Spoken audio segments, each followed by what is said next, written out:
হৰ হৰ মহাদেৱ নমস্কাৰ অসমবাসী মই বৰ্তমান আছোঁ বাবা কেদাৰনাথত যিহেতু অসম নগৰৰ পৰা চাইকেল লৈ আহিছিলোঁ আৰু এতিয়া আপোনালোকক মই দৰ্শন কৰাম ভীমশিলা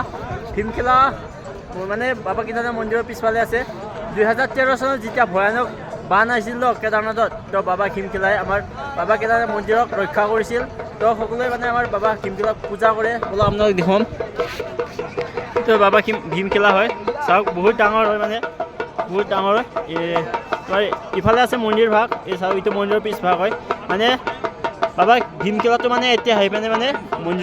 মন্দিৰখন মানে বচালে মানে বান 2013 বানত চাব পাৰে এইটো হ'ল ভীমশিলা